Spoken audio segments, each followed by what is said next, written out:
cuba suara. Ush. Sedapnya sound dia. Mic ni wireless, kau nampak tak? Bawah RM100 je. Wih, dahsyat lah. Okay, kalau guna echo dia.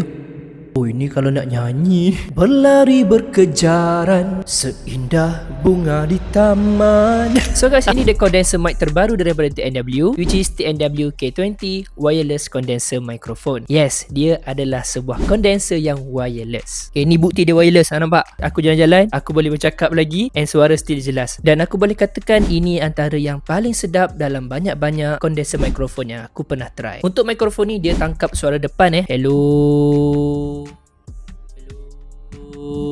Kalau keliling korang tu ada orang tengah bercakap, jangan risau, takkan dengar pun. Dia ada lampu RGB macam ni. Oi, nampaklah tom yum tu kan. Dia ada pop filter dekat depan ni, yang mana dia akan kurangkan angin yang keluar daripada mulut korang. And dia juga ada noise cancellation. Aku nak test dengan kipas ni. Memang dengar kipas dia tu. Okay, aku onkan dia, just double click saja. Alright, nampak tak? Terus hilang weh. Even quality audio dia tak drop pun. Kipas aku still pasang 100%. Padu lah. Dia ada 2 knob dan 1 button. Untuk button ni, korang boleh on atau off dia punya mikrofon. Atau korang nak mute, ataupun korang nak on atau off dia punya noise reduction. And dekat bawah dia ada 2 lagi knob, which is yang pertama untuk korang adjust echo dia macam ni. Okay, ni baru separuh aku buat. Kalau aku buat penuh macam ni, aku rasa macam dah cakap dalam jamban yang besar.